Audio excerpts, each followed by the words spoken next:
हळूहळू अनेक ड्युट्या आल्यात आणि त्या ड्युट्यांची एक मशाल झाली आणि ती मशाल आज एक प्रेरणादायी ठरली आपल्याला सर्वांना, महिलांना नव्हे तर पुरुषांनाही लढ्याची प्रेरणा देत आहे. मोदींनी त्यांच्या भगिनी डॉक्टर कुलकर्णी मोदी यांच्या दोन प्रवासाला निघालेला मोदीकडे त्या ग्रंथावर, त्या ग्रंथासंदर्भात त्यांच्या व्यक्तिमत्वाचे पैलू उलगडणार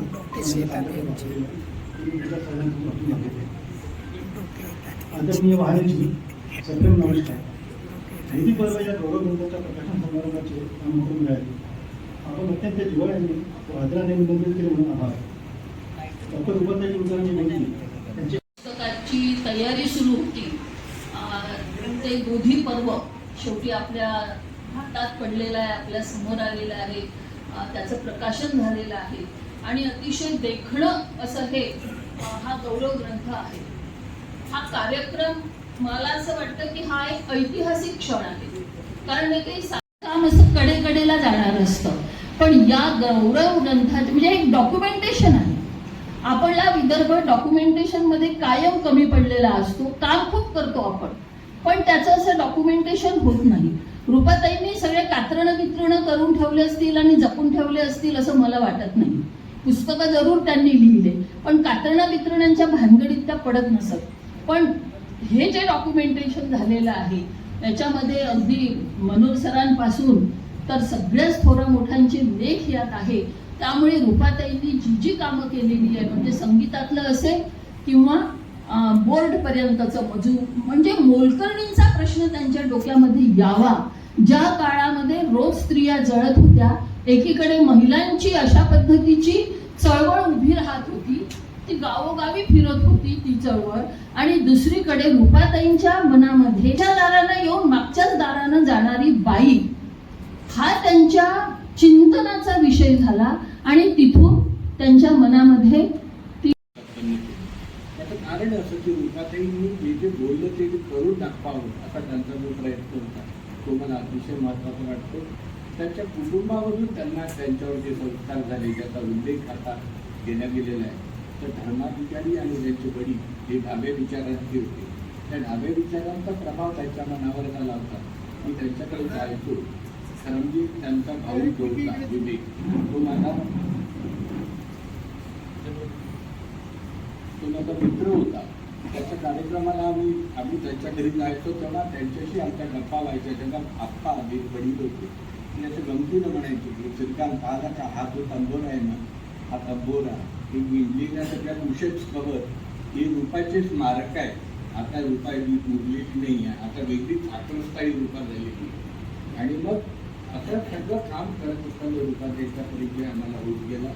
एक गोष्ट खाली आहे की जे कुटुंबाकडून मिळतं ते तसंच चालवणं फार कठीण असतं.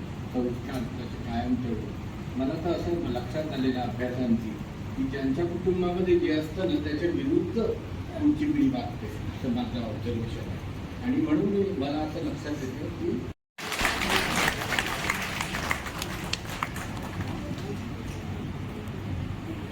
मेधावी व्यक्तिमत्व, बहुआयामी व्यक्तिमत्व, समस्या समरसता आणि सकारात्मकता याचे एक मूर्तिमंत उदाहरण असे अनेक असे सुंदर शीर्षक या ठिकाणी मिळालेले आहेत. या संबंध लेखकांनी, विचारवंतांनी या ग्रंथामध्ये जी कृतज्ञता व्यक्त केली ती अतिशय स्पृहणीय आहे. आपल्या देशामध्ये विद्रोही चळवळीच्या चळवळी उभ्या आहेत, बहुजन चळवळीच्या चळवळी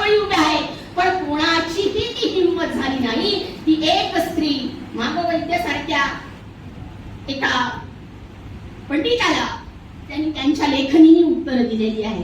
रूपाताईचं तर्कट दुर्गा भागवत म्हणतात, जेव्हा रिडल्स ऑफ राम आणि कृष्णाला रूपाताईचं तर्कट म्हणतात, तर मागो वैद्य रूपाबाईचं गोड बंगाल म्हणतात. या पद्धतीची प्रखर टीका त्यांनी सहन केली, पण त्यांच्या मूल्यनिष्ठा, त्यांच्या तत्वनिष्ठा, त्यांच्या ध्येयनिष्ठा कधीही ढळू दिल्या नाही. त्या त्यांच्या विचारावर ठाम राहिला, जो बाबासाहेबांचा विचार आहे, जो त्यांनी 92 मध्ये ग्रहण केलेला होता. म्हणजे हे रिडल्सचं प्रकरण 88च हे 92च्या आधीच आहे, पण या दिशेनं तो प्रवास जात होता. 92ला दीक्षा घेतल्यानंतर त्यांना विचारण्यात आलं की मॅडम, तुम्ही हे कसं काय स्वीकार केलेला आहे, या स्वीकाराची कारणं काय आहेत? तर मॅडम म्हणतात की ज्या मूल्याच्या विरोधामध्ये मी संघर्ष करत आहे, ती जीवन मूल्य माझ्या जगण्याची जीवन पद्धतीच होऊ शकत नाही. त्याच्या विरोधात झगडायचं ते खोटं आहे. रमेश साहेब आहे यांनी, हे नरेश वहाणे आहे ज्यांनी सुंदर असं बोलका मुखपृष्ठ या पुस्तकाला दिलेलं आहे.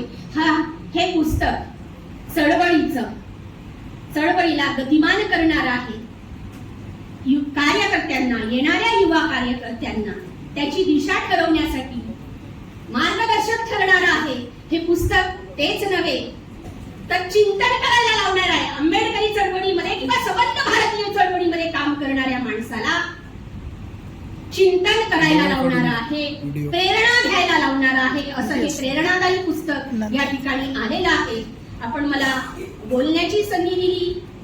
खूप काही बोलायचं आहे रूपाताईवर, खूप म्हणजे या वेळामध्ये होऊ आहे. आपली नम्र रूपाताई कुलकर्णी गोती. आणि आता कार्यक्रमाच्या अध्यक्षीय भाषणाकडे आपण येत आहोत. बनतेजी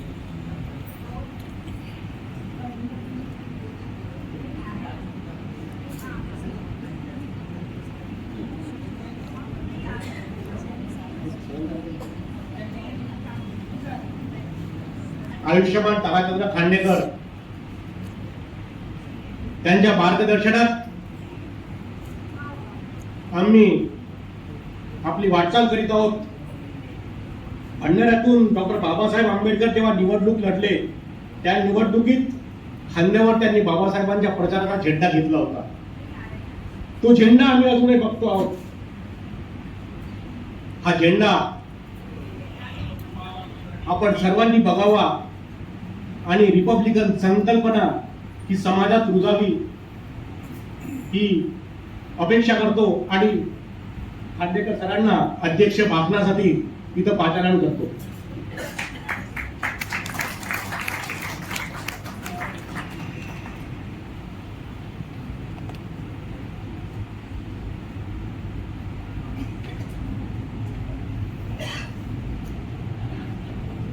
सर्वांना जय भीम. इथे आज आपण रूपाताई कुलकर्णी गोदी यांच्या गौरवग्रंथाच्या लोकार्पण समारंभासाठी एकत्र झालेलो आहोत. आणि गौरवग्रंथाचं प्रकाशन झाल्यानंतर इथे मान्यवरांनी रूपाताईंच्या अतिशय वृद्ध आठवणी सांगितलेल्या आहेत. रूपाताईंच्या सहवासात त्यांच्या चळवळीमध्ये सातत्यानं सहभाग घेतलेले अरुणाताई, डॉक्टर तिळके आणि विलास, नरेश वगैरे सगळी मंडळी. त्यामुळे रूपाताईंच्या या सगळ्या वृद्ध आठवणी, त्यांच्या वैयक्तिक जीवनासंबंधीचं त्यांचं विवेचन ते आपण सगळ्यांना अतिशय प्रेरणादायी ठरणारं आहे.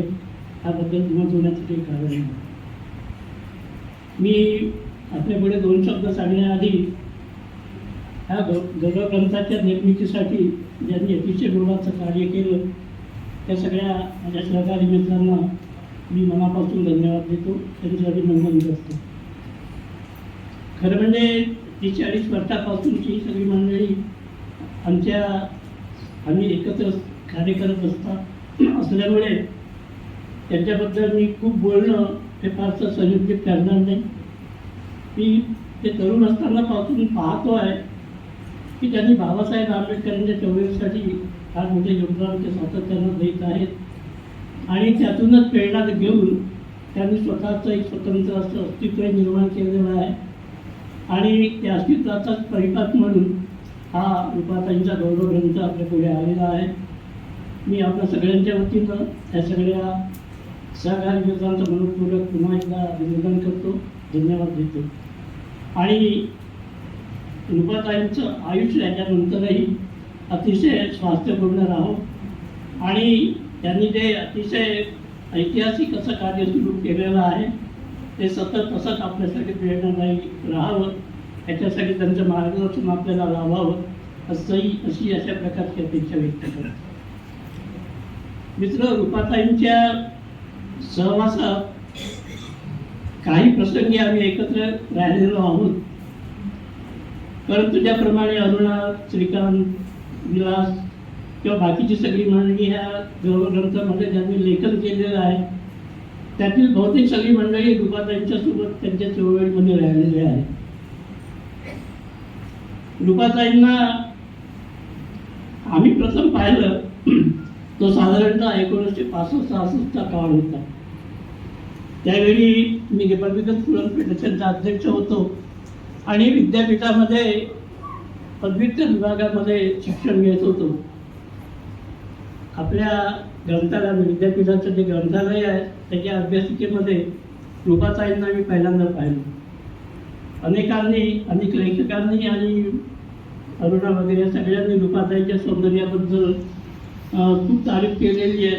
मी तर प्रत्यक्षात रूपाताईंना अतिशय म्हणजे जेव्हा त्या अभ्यासिकेत येत होत्या तेव्हा त्यांना संस्कृत वाङ्मयातली कुठली तरी एखादी अधिनायिका आलेली आहे अशा आविर्भावात त्यांना बघत होते. आणि तेव्हापासूनचं रूपाताईंच्या संबंधीचं आकर्षण हे आम्ही चळवळीच्या माध्यमातून जोपासत राहिलेलो आहोत. रूपाताईंचं कर्तृत्व आपल्या सगळ्यांना आम्ही सांगितलेलंच आहे. रूपाताईंचं ऐतिहासिक कार्य आहे. त्यांच्या कार्याच्या पद्धतीबद्दल मी 2-3 गोष्टी सांगेन. त्यांचा पूर्वार्ध जो आहे म्हणजे साधारणतः संस्कृतच्या त्या अभ्यासिका विद्यार्थिनी आणि त्यानंतर प्राध्यापिका म्हणून त्यांनी अनेक प्रकारचे प्रावीण्य मिळवलेले आहे, अनेक प्रकारचे मेडल्स त्यांनी मिळवलेले आहेत आणि अध्यापनामध्ये त्यांनी अनेक अतिशय ऐतिहासिक अशा प्रकारचं मार्गदर्शन केलेलं आहे. हा त्यांच्या वैयक्तिक जीवनातल्या अतिशय समृद्ध पूर्वार्धाचा हा उल्लेख आपल्याला म्हणता येईल. त्यानंतर रूपाताईंनी ज्या संघटना केल्या अष्टोमेघ यज्ञ किंवा बाकीच्या अंधश्रद्धा निर्मूलन वगैरे ह्या सगळ्या बाबीमध्ये त्यांनी जे अतिशय ऐतिहासिक कार्य केलं म्हणजे आपल्याला यांनी सांगितलेच आहे आणि माहिती आहे आपल्याला की घरकाम करणाऱ्या लोकांच्यासाठी कायदा करून घेणं महाराष्ट्रात आणि देशातला पहिला कायदा हा रूपाताईंच्यामुळे निर्माण झाला. ते ऐतिहासिक कार्य त्या MLA नसत्या, मिनिस्टर नसत्या, त्याच्यापेक्षा हे त्यांचं कार्य अतिशय महत्त्वाचं आहे. रूपाताईंना राजकारणाकडे ओढण्याचा प्रयत्न केला गेला हे आपण जाणताच. ज्या शरद पवारांच्या हस्ते ह्या लोकार्पण समारंभ व्हायचा होता त्या शरद पवारांनी महाराष्ट्रातल्या अनेक उदयोन्मुख अशा प्रकारच्या विचारवंत लेखकांना हाताशी धरून राजकारण केलेलं आहे. त्यांना काही प्रमाणात त्याचा मोबदला मिळालेला आहे.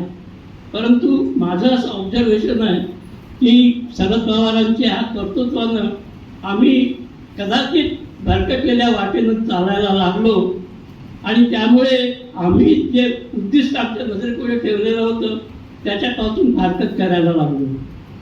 रूपाताईंचं वैशिष्ट्य आहे ते शरद पवारांच्या राजकीय सत्तेला भागल्या नाही. त्यांचं वैयक्तिक प्रेम शरद पवारांची आहेच आहे, ते असावंच.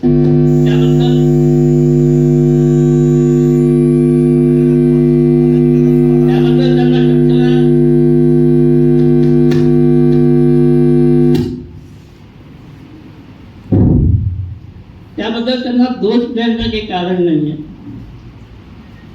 एखादी ऐतिहासिक कृती करत असताना आपण जे व्रत अंगीकारत असतो ते व्रत सिद्धीला नेताना ज्यांची ज्यांची मदत आपल्याला हवी असते वैचारिक दृष्टीनं, आर्थिक दृष्टीनं किंवा बाकीच्या सगळ्या संदर्भात, ती आपल्याला हवीच असते. आणि मग त्या ठिकाणी कुठल्या राजकीय पक्षाचा हा माणूस आहे अशा प्रकारच्या बाबी आपण नगण्य समजतो. हा एक आपण कुठल्या प्रकारचं कार्य करावं ह्या संबंधीची आपली भूमिका ती असू शकते.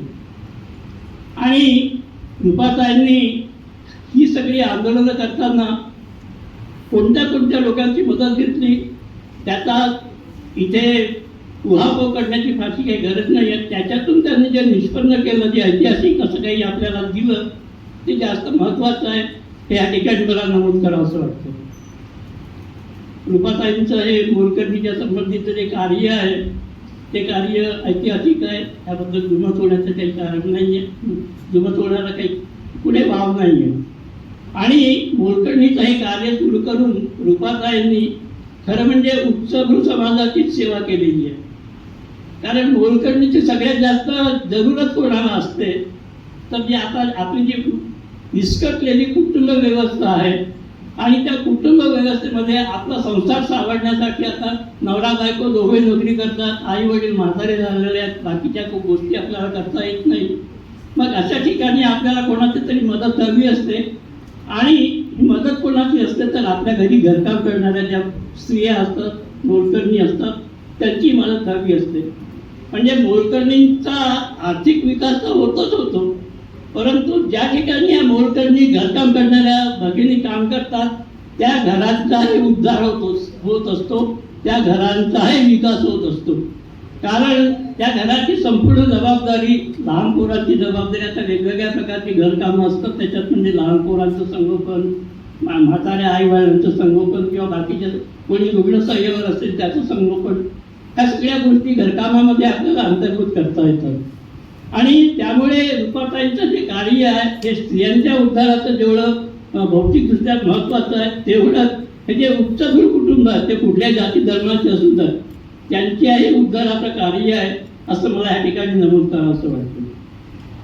हा जो रुपाताईंचा ऐतिहासिक वारसा आहे त्याची नोंद ह्या गौरव ग्रंथामध्ये घेण्यात आलेली आहे. माझ्या दृष्टीनं अतिशय महत्त्वाचं रुपाताईंचे जे योगदान आहे ते रूपा बोधी ह्या संज्ञेमध्ये संकल्पित आहे. रुपाताईंचं जे कार्य आहे ते खरंच ऐतिहासिक कार्य आहे. रुपाताई जेव्हा त्यांनी धर्मस्वीकार केला तेव्हा आम्हाला त्याचं नवल वाटलं नाही.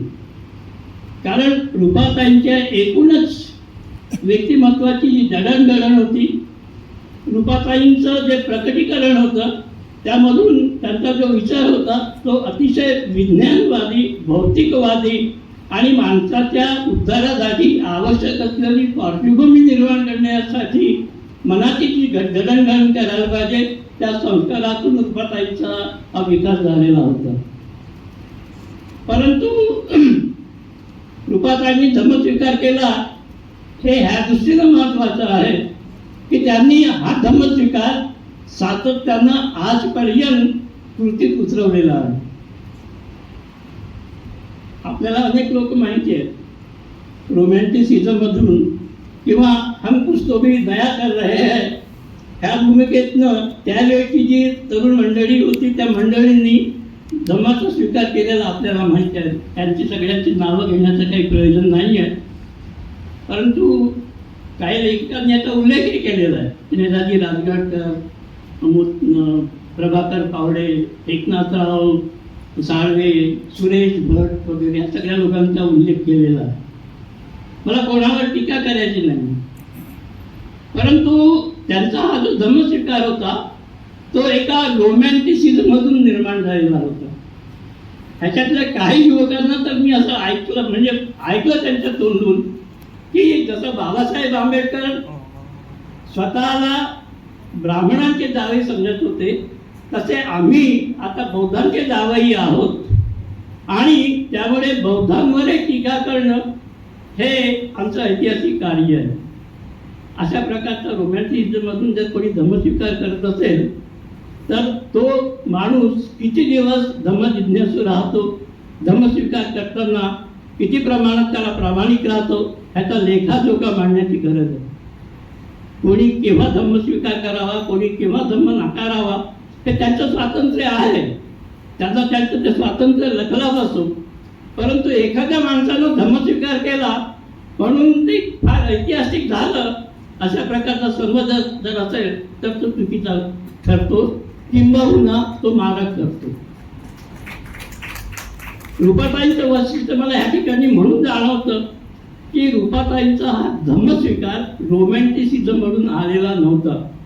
एका संपूर्ण विचारांती त्यांनी हा धम्मस्वीकार केलेला होता.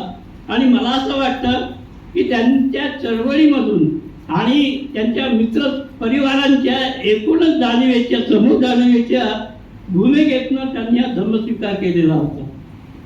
ते विलाससारखा किंवा नरेशसारखा किंवा बाकीची जी अरुणा किंवा बाकीची सगळी जी मंडळी होती त्यांच्या समवेत मोलकर्णींचं आणि घरकाम करणाऱ्यांचं काम करताना त्यांच्या लेखावेदना, त्यांच्यावर होत असलेले संस्कार, बहुतेक ज्या घरकाम करणाऱ्या बाया होत्या किंवा मोलकर्णी होत्या त्या बाबासाहेब आंबेडकरांच्या प्रेरणेनं धम्मस्वीकार करून काम करणाऱ्या होत्या.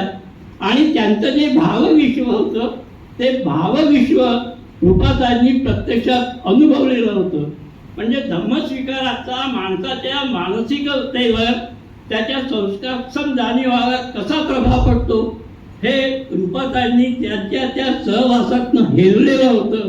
आणि मग त्यांनी तो दृढ निश्चय केलेला होता की तो धम्म माणसाला माणूस पण देतो, जो धम्म माणसाला समता, स्वातंत्र्य, बंधुत्वाचं सगळं तत्वज्ञान देतो, तो धम्म स्वीकारच खऱ्या अर्थानं प्रत्येक व्यक्तीच्या उद्धाराचं अतिशय महत्त्वाचं साधन आहे. मित्र, धम्म स्वीकारानंतर मध्ये एका लेखकाने ग्रंथामध्येच आहे की धम्मस्वीकारानं काय होतं वगैरे अशा प्रकारची चर्चा करणं फारसं संयुक्तिक नाही. आता हा धम्मस्वीकार किंवा बाबासाहेब आंबेडकरांनी केलेलं धम्मचक्र प्रवर्तन ह्या संबंधीची मूलभूत चिकित्सा ज्यांनी अजूनही केलेली नाहीये त्यांना धम्म हा धर्मच आहे असंच वाटतं. आणि म्हणून हा धर्म काय, हिंदू धर्म काय, ख्रिश्चन धर्म काय, मुसलमान धर्म काय किंवा बुद्ध धर्म काय, धर्म बदलल्यानं, धर्म स्वीकारल्यानं काय होणार आहे. ह्या लोकांना हे आजपर्यंत कळलं नाही की बाबासाहेब आंबेडकरांचा हा जो धम्मस्वीकार आहे तो संविधाननिष्ठ जाणीवांच्या परिपोषणासाठी, त्याच्या यशस्वी होण्यासाठी जी एक सांस्कृतिक क्रांती आवश्यक आहे त्या सांस्कृतिक क्रांतीला रुजवणारं हे अतिशय प्रेरणादायी आणि ऐतिहासिक कार्य आहे. त्याची निकड आहे हे बाबासाहेब आंबेडकरांनी हेरलेलं होतं. अस्पृश्यांचा उद्धार करण्यासाठी बाबासाहेब आंबेडकरांच्याकडे अनेक योजना होत्या. सगळ्या सवलती किंवा संपूर्ण काय जे करायचं असेल अस्पृश्यांच्या उन्नतीसाठी ते करण्यासाठी बाबासाहेब आंबेडकरांना रोखणारी कोणतीही शक्ती जगामध्ये नव्हती. पण तरीही बाबासाहेब आंबेडकरांनी अस्पृश्यांना बौद्ध धर्माची दीक्षा देण्यामागची एक कारणमीमांसा अशी आहे की बाबासाहेब आंबेडकरांना मानसिक परिवर्तन, वैचारिक परिवर्तन आणि सांस्कृतिक परिवर्तन केल्यानंतर कशा प्रकारचा समाज निर्माण होतो ह्याचं एक मॉडेल इथे निर्माण करायचं होतं. आणि त्याच्यासाठी अस्पृश्य वर्गाशिवाय दुसरा कुठलाही अन्य वर्ग बाबासाहेब आंबेडकरांना उपयुक्त ठरणार आहे असं त्यांना वाटत नव्हतं. आणि मग म्हणून त्यांनी अस्पृश्यांना पहिल्यांदा दीक्षा दिली. आणि त्यातल्या लोक असं म्हणतात की बाबासाहेब आंबेडकरांनी दीक्षा घेतली तेव्हा फक्त महार लोक होती. ज्यांना जे संशोधक आहेत, इतिहासाची ज्यांना जाणीव आहे, त्यांनी ज्यावेळी धम्मदीक्षा झाली आणि त्याचं जे रजिस्टर आहे ते रजिस्टर त्याच्यावर सह्या आहेत, त्या सह्या करणाऱ्यामध्ये केवळ महार नाही आहे, त्याच्यात मुसलमान आहेत, त्याच्यात ब्राह्मण आहेत, त्याच्यात कुणबी आहेत.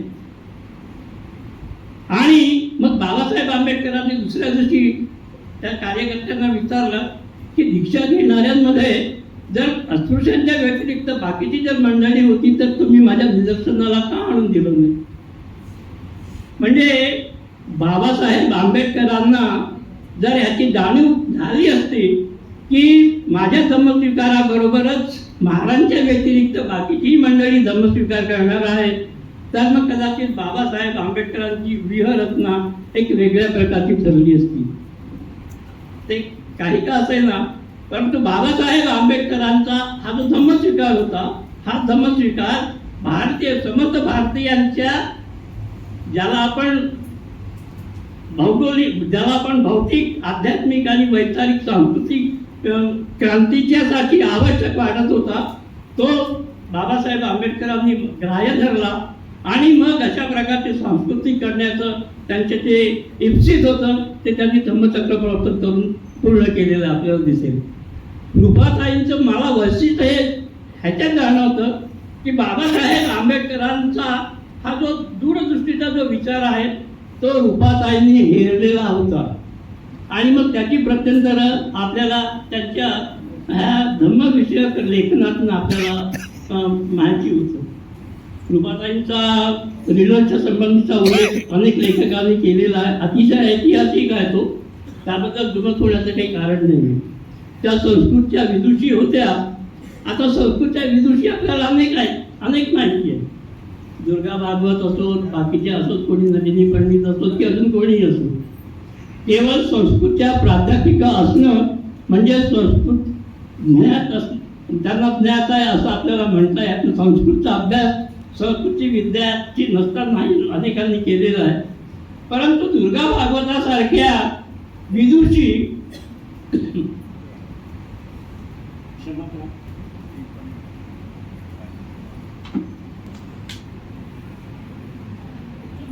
मी कोणावर वैयक्तिक टीका करणार नाही, करत नाही.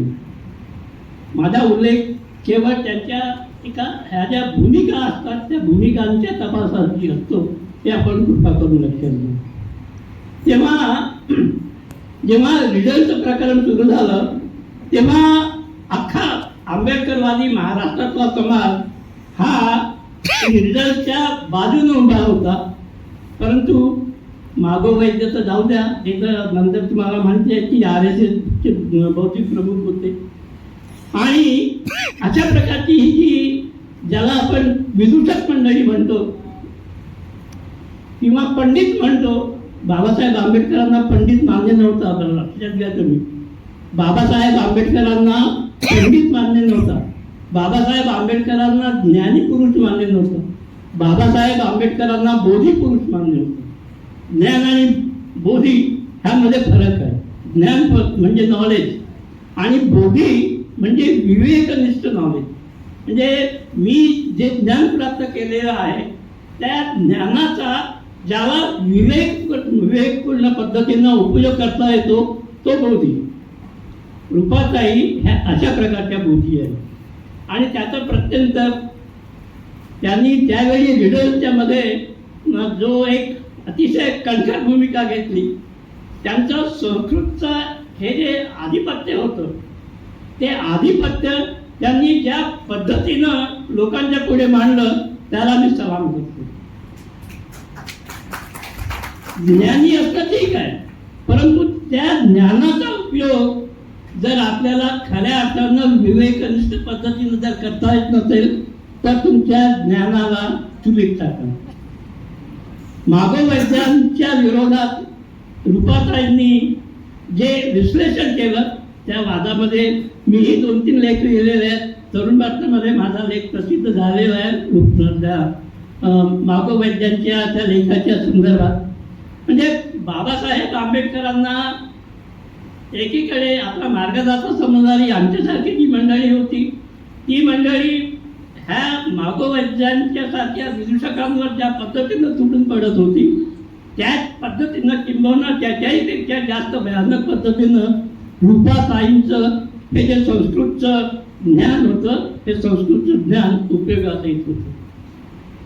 केवळ तेवढ्यावर त्या थांबलेल्या नाही आहे. तर त्यांनी त्याच्यानंतर बुद्ध धम्माचा जो अभ्यास केला म्हणजे प्रामुख्यानं त्या संस्कृतच्या अध्यापिका होत्या त्यामुळे बौद्ध संस्कृत वाङ्मयाचा त्यांना अभ्यास करणं क्रमप्राप्तच होता. आजकालच्या संस्कृत विद्यापीठामध्ये ते अश्वघोष आणि वसुबंधू किंवा लिंगनाथ वगैरे नागार्जुन वगैरे शिकवला जातातच असं आपल्याला धास्त्यानं म्हणता येत नाही. म्हणजे बौद्ध संस्कृत वाङ्मय सोडून बाकीचं जे संस्कृत असेल ते ह्या संस्कृत विद्यापीठातून शिकवलं जातं. पण रूपाताईंनी धम्मस्वीकार केल्यानंतर संस्कृत बौद्ध वाङ्मयाचा जो अभ्यास केला आणि त्याचा अन्वय लावण्याचा जो प्रयत्न केला तो अतिशय ऐतिहासिक आहे. इथे वज्रसूचीचा उल्लेख केला, प्रमाण पुरुष बुद्ध किंवा धम्मपद आणि मन किंवा सद्धम्म पुंडरीक सूक्त, ही जी बौद्ध वाङ्मयातली संस्कृत वाङ्मयातली गाजलेली ग्रंथसंपदा आहे त्या ग्रंथसंपदेवर रूपाताईंनी जे भाष्य केलेलं आहे ते आमच्या बौद्ध विद्यार्थ्यांनी संशोधकांनी लक्षात घेणं फार आवश्यक आहे. जोपर्यंत आपण ठीक आहे त्रिपिटक वगैरे ठीक आहे, परंतु जोपर्यंत आपण संस्कृत बौद्ध वाङ्मयाचाही अभ्यास करत नाही आणि प्रामुख्यानं त्याच्यातून जो निर्माण झालेला हा जो महायान हा जो पंथ आहे जो ब्राह्मणशाहीनं भरकटलेला आहे त्या ग्रंथाचंही आपल्याला योग्य निर्धारण करता येणार नाही. म्हणून संस्कृत बौद्ध वाङ्मयाचा अभ्यास करणं ही एक आपली ऐतिहासिक जबाबदारी आहे. हे आपण रूपाताईंच्या ह्या भूमिकेतनं रूपाताईंच्या ह्या ऐतिहासिक कृतीतनं लक्षात घेणं फार आवश्यक आहे. मित्रहो, रूपाताई ह्या अभ्यासपणे चळवळीमध्ये आहेत. त्या अनेक वर्ष जोपर्यंत जिवंत आहेत तोपर्यंत त्या चळवळीत आहेत राहतील ह्याबद्दल दुमत नाही. त्यांच्या जे जेव्हा केव्हा बोलण्याचा प्रसंग येतो तेव्हा त्या चळवळीशिवाय किंवा बाकीचं तुमचं काय त्या पाली विद्यापीठाचं काय झालं, त्यांनी म्हणजे त्यांच्याशी बोलत असताना माझ्या भावानं पाली विद्यापीठाच्या संबंधित एक आंदोलन केलं होतं. तेव्हा ते मला म्हणाले की बालचंद्रनं ते आंदोलन सुरू केलेलं होतं ते कुठपर्यंत आलं आणि बालचंद्र सध्या काय करतो. माझा भाऊ त्यावेळी पण त्याचं निधन झालेलं होतं. मी जेव्हा त्यांना सांगितलं पाली भाषेला जो अभिजात भाषेचा दर्जा मिळालेला आहे त्या पाली भाषेच्या अभिजात दर्जाच्यासाठी आपल्याला काहीतरी अजून क्रांतिकारी असं काहीतरी करता येईल का. आणि मग बाबासाहेब आंबेडकरांचा हा विश्व पुनर्निर्माणाचा जो अतिशय मोठा आलेख होता त्या आलेखाला कृतीत उतरवण्यासाठी त्याचा कसा वापर करता येईल ह्याच्यासाठीची एक व्यूहरचना तुम्ही आपल्या मनामध्ये ठेवा. रूपाताईंनी काय केलं नंतर मी माझ्या अनेक बाबींच्यामुळे त्यांच्याशी संपर्क साधू शकलो नाही आहे, परंतु त्यांच्या मनामध्ये पाली भाषेच्या संबंधी जी एक अतिशय महत्त्वाची अहमिका आहे आणि पाली भाषेच्या अभिजात दर्जा संबंधीचा हा जो आपला एक अतिशय ऐतिहासिक आपल्यावरती जी जबाबदारी आहे ती जबाबदारी सांभाळण्यासाठी आपण मला असं वाटतं की रूपाताईंचा उपयोग करून घेणं फार आवश्यक आहे. त्या आपल्याला अतिशय चांगल्या प्रकारे मार्गदर्शन करू शकतील. रूपाताईंचं दुसरं एक वैशिष्ट्य मी आपल्यापुढे सांगतो की रूपाताई, मी आपल्या जास्त वेळ लिहित नाही, रूपाताई ह्या काही अशा फॅशनेबल अशा प्रकारच्या बौद्ध नव्हत्या नाही, हे याच्यापूर्वी मी सांगितलेलं आहे. आणि आता हे जे काहीतरी स्वतःला अतिशय पुरोगामी म्हणून घेणारे आंबेडकर वाद्यासोबत सातत्यानं सहवास असलेले हे जे ब्राह्मणशाहीचे भोक्ते आहेत त्यांचाही थोडा विचार करणं फार आवश्यक आहे. तुम्हाला सगळ्यांना माहिती आहे की बाबासाहेब आंबेडकरांनी ज्या दिवशी दीक्षा घेतली त्या दिवशी इथे भवानी शंकर नियोगी नावाचे हे त्यावेळच्या मध्यप्रांत वराचे मुख्य न्यायाधीशही उपस्थित होते. आणि जेव्हा हायकोर्टामध्ये डी.बी. मेश्राम वर्सेस पंजाबराव चेंबरकर ही केस गेली तेव्हा भवानी शंकर नियोगी त्या केसच्या संबंधी वकिली करताना असं म्हणाले, डी.बी. मेश्रामचे वकील होते की that was a political programme. म्हणजे Dhammachakra Pravartan was a political programme. हे त्यावेळी तिथे उपस्थित असलेला मी स्वतः दीक्षा घेतलेला ब्राह्मण असूनही मी स्वतः दीक्षा घेतली असं हा ठामपणे सांगणारा त्यावेळेचा हा मुख्य न्यायाधीश कोर्टामध्ये अशा प्रकारचं विधान करतो. तेव्हा मी कोणावर टीका करत नाही. सांगण्याचा मुद्दा हा आहे की आपण कोणी दीक्षा घेतली म्हणून त्याला खांद्यावर घ्या, त्याला खूप डोक्यावर नाचवा, अशा प्रकारच्या भ्रमातही राहू नये. रूपाताईंना आमच्या या ग्रंथामध्ये ज्या उपाध्या दिलेल्या आहेत मी त्यांचा उपमर्द करत नाही, परंतु थेरी गाथा किंवा महाथेरी, दीपंकर, अरहंत ह्या ज्या बाबी आहेत, प्रबुद्ध ह्या ज्या बाबी आहेत त्यांचा वापर आपण जरा विवेकनिष्ठ पद्धतीनं केव्हा करणार आहोत. रूपाताई थेरीपेक्षाही विद्वान आहेत, त्याबद्दल आपल्या मनात शंका असण्याचं काही कारण नाही. पण थेरी हे एक बौद्ध तत्वज्ञानामध्ये एक वैशिष्ट्यपूर्ण असं अधिष्ठान आहे. त्या अधिष्ठानालाही आपण इजा करतो का असं आपल्याला का वाटू नये. तेव्हा मला ह्या ठिकाणी पुन्हा नम्रपणे आपल्याला सांगायचं आहे की रूपाताईंनी त्यांच्या संपूर्ण जीवनामध्ये नव्या समाज निर्मितीच्या प्रक्रियेमध्ये त्यांचा जो सहभाग अनेक पातळ्यावर नोंदवला, त्यांचं संस्कृतचं अध्यापन, त्यांचं महिलांच्या संबंधीचं स्त्रीवादासंबंधीची त्यांची जी भूमिका आणि त्यानंतर धम्मस्वीकार, ह्या त्यांच्या जीवनातला हा जो विकासक्रम आहे त्या विकासक्रमाला आपण खऱ्या अर्थानं जाणून घेऊन त्यांनी जो आपल्या पुढे एक मॉडेल निर्माण केला त्या मॉडेलप्रमाणेही आपलं स्वतःचं अनुसरण करावं अशा प्रकारचं आवाहन करतो. पुन्हा एकदा माझ्या वतीनं आपल्या सगळ्यांच्या वतीनं रूपाताईंना दीर्घ आयुष्य लाभो, सुदृढ आयुष्य लाभो अशा प्रकारचं अभिचिंतन करतो. पुन्हा मला इथे सगळ्या प्रकारची मोठी मोठी मंडळी असताना शरद पवारांसारखे किंवा बाकीची लेखक मधली अतिशय मोठी मोठी मंडळी आहेत. ह्या सगळ्या मंडळींच्या व्यतिरिक्त मला इथे आपण अध्यक्षस्थान दिलं त्याबद्दल मी तुला सगळ्या मित्रांचं मनपूर्वक आभार मानतो आणि थांबतो. धन्यवाद. जय हिंद.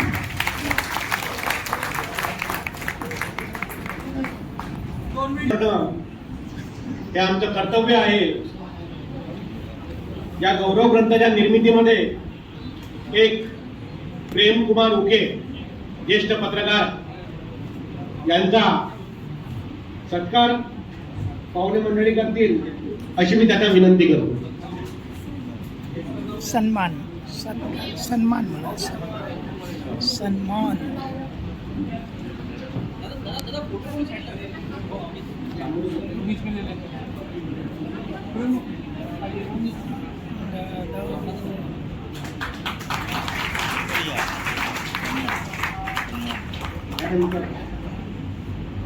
वंदना मेश्राम.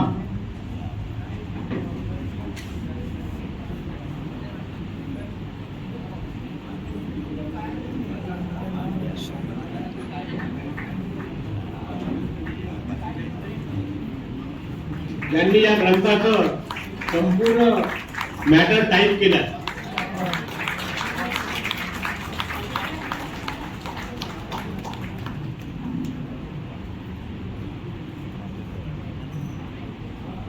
त्यानंतर भीमराव वैद्य जे या ग्रंथाचे आधारभूत राहिलेले आहेत, यांनी मुद्रित शोधनापासून तर लेखांचं नियोजन केलेलं आहे.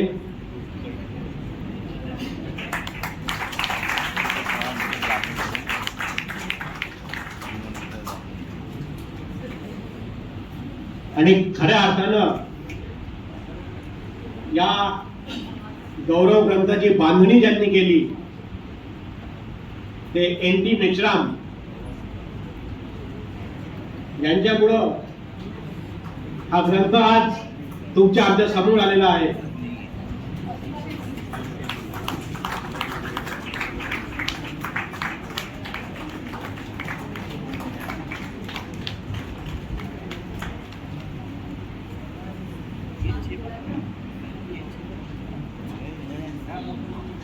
यानंतर जे लेखक ज्यांनी रूपाताईचा सहवास अनुभवला, रूपाताई अनुभवल्या, त्यांचं आंदोलन अनुभवलं आणि त्यांच्यावर लेख लिहून आम्हाला मदत केली अशी मोठी मोठी मंडळी आहेत, जी लेखक आहेत. त्या प्राध्यापक वंदना महात्मे यांना विनंती करतो की त्यांनी मंचावर यावे आणि आमच्या हस्ते त्याचा सत्कार स्वीकारावा. यानंतर या शहीद जैनींनी हे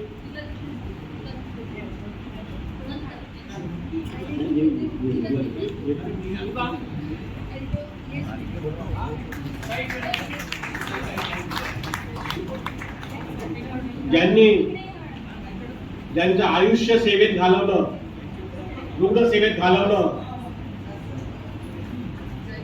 तो सेवा धर्म निभावला, त्या सुजाता लोखंडेंना इथे आमंत्रित करते.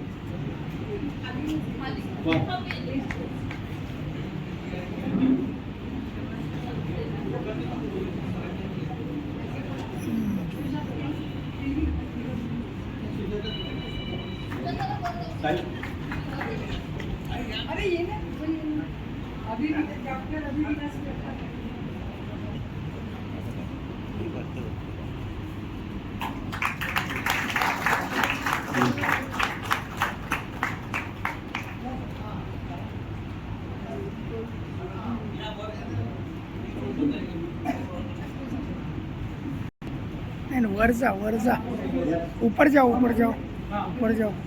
जवान लोग ऊपर जाने का.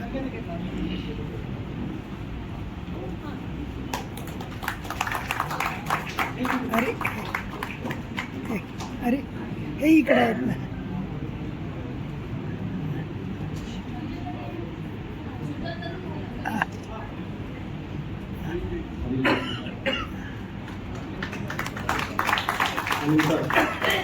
सांस्कृतिक चळवळीतील तक्षशिला वागधरे,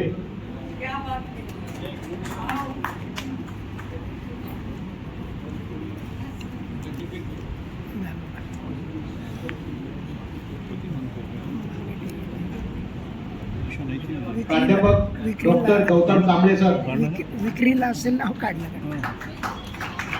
व्हिडिओ पण आहे. सीमा दांडिगे मॅडम, खूप समोर आले ना. संध्या राजूरकर, प्राध्यापक प्रमोद बुंगाटे सर, ज्येष्ठ कवी प्रभू राजगडकर सर,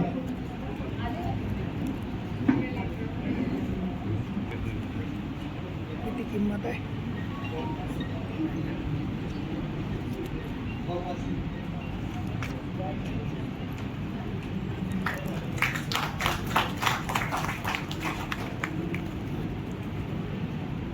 युगाम सोनुले सर,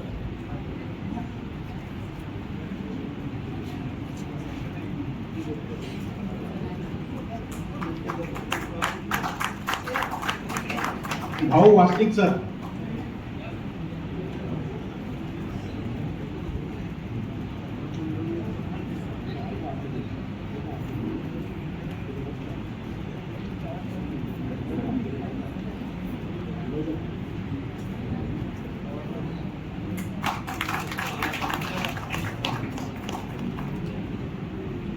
आयुष्यमान नखाते सर,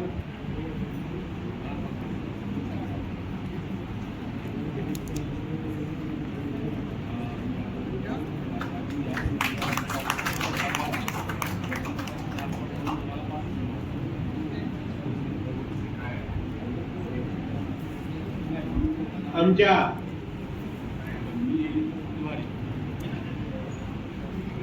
अनेक लेखक आहेत जे उपस्थित राहू शकले नाहीत.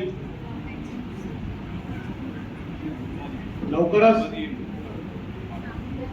त्यांच्या घरी हा गौरव ग्रंथ आम्ही पोहोचवून देणार आहोत. किंमत किती ठेवली. समितीतर्फे 350. यानंतर आणि म्हणूनच आपल्या सर्वांना देखील मोदी वापरताना म्हणून आकारावं लागेल मनूची अगोदर नीती ओळखून तथागताचे डोळस प्रमेय आता मांडावेच लागणार आहे. मनुवाद्यांनी निर्मिलेले विषमतेचे पोस्टर तुम्हा आम्हाला तडातडा फाडावे लागणार आहेत. हा संदेश या कार्यक्रमातून घेऊन जावा आणि या नंतर आभार प्रदर्शन दैनिक लोकमतचे पत्रकार आणि आमच्या समितीचे आनंद देखाडे करतील अशी मी त्यांना विनंती करतो. या कार्यक्रमात महेंद्र गायकवाड आलेले आहेत. त्यांचे मोलाचे योगदान या ग्रंथासाठी लाभलेले आहे. त्यांचा एक लेख अतिशय सुंदर आहे. त्यांना इथं आमंत्रित करतो. आमच्यापर्यंत ज्यांची ज्यांची नावं आली होती त्यांची नावं घेण्यात आली. गायकवाड सर यांनी यावे.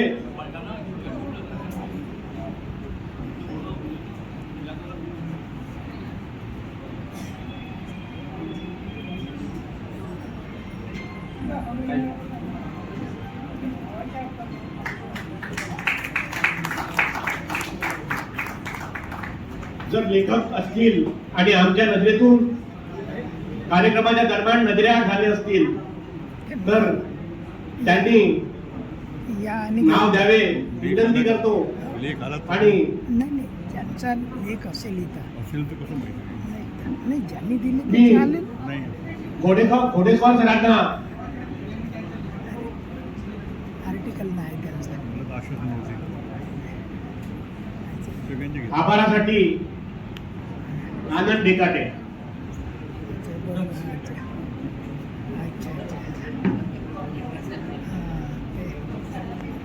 अध्यक्षस्थानी विराजमान असलेले ज्येष्ठ विचारवंत ताराचंद खांडेकर सर, प्रमुख अतिथी म्हणून उपस्थित असलेले डॉक्टर श्रीकांत तिडके सर, प्रख्यात लेखिका अरुणा सवाने मॅडम, आंबेडकरी विचारवंत प्राध्यापक सीमाताई मेश्राम, रिपब्लिकन मुवमेंटचे संस्थापक नरेश वहाने आणि उपस्थित सर्व मान्यवर, साहित्यप्रेमी, पत्रकार बंधू भगिनींनो, आजचा हा बोधीपर्व ग्रंथ लोकार्पण सोहळा अत्यंत उत्साहपूर्ण आणि प्रेरणादायी वातावरणात पार पडला. या संस्मरणीय कार्यक्रमाच्या समारोपाच्या क्षणी आभार प्रदर्शन करण्याची संधी मला लाभत आहे, याचा मला मनापासून आनंद आहे.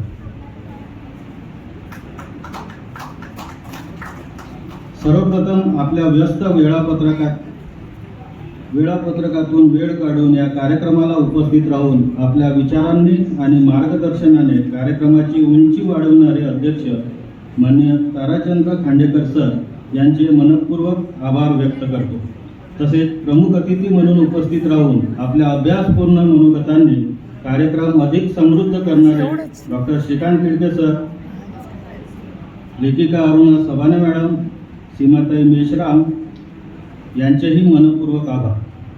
बोधीपर्व या गौरव ग्रंथाच्या माध्यमातून एका संघर्षमय, प्रेरणादायी आणि सामाजिक भान जपणाऱ्या व्यक्तिमत्वाचा प्रवास समाजासमोर आणण्याचे मोठे कार्य करणारे नरेश वहाने यांचे विशेष अभिनंदन आणि आभार व्यक्त करतो. आजच्या कार्यक्रमाच्या केंद्रस्थानी असलेल्या डॉक्टर रूपाताई कुलकर्णी यांना विशेष अभिवादन. त्यांच्या संघर्षमय जीवन प्रवासातून अनेकांना प्रेरणा मिळत राहील ही शुभेच्छा. या कार्यक्रमाच्या यशस्वी आयोजनासाठी अहोरात्र परिश्रम घेणारे स्वागताध्यक्ष राजाभाऊ टाकसाळे या आधी यांचे विशेष उल्लेख करतो. स्वागताध्यक्ष म्हणून नरेश वहाने यांनी जबाबदारी पार पाडली. गौरव ग्रंथ समितीतील सर्व सदस्य Vilas Bhongade sir, Padant Nagdipankar, Bhimrao Vaidya, Premkumar Uke, Bunty Uke, Keval Jivantare, Ravi Gajbiye, N T Meshram, Lalendra Karwade, Yogesh Chiwande, doctor Vinod Dongre, Aman Sontakke, Prithvi Gote, Prabhakar Dhok, Niranjan Patil, Pramod Kitke, Manoj शेंडे, नरेंद्र पानतावणे, जगदीश मुळे आणि आमची ताई शीतल गजली यांचे मनपूर्वक अभिनंदन आणि आभार. आणि सर्वात महत्त्वाचे म्हणजे मोठ्या संख्येने उपस्थित राहून कार्यक्रमाची शोभा वाढवणाऱ्या आपण सर्व रसिक ग्रंथप्रेमी समाजबंधू भगिनींचे मनपूर्वक आभार. आपल्या उपस्थितीमुळेच हा सोहळा अधिक अर्थपूर्ण आणि संस्मरणीय ठरला. पुन्हा एकदा सर्वांचे मनपूर्वक धन्यवाद. जय भीम. नमो बुद्धाय.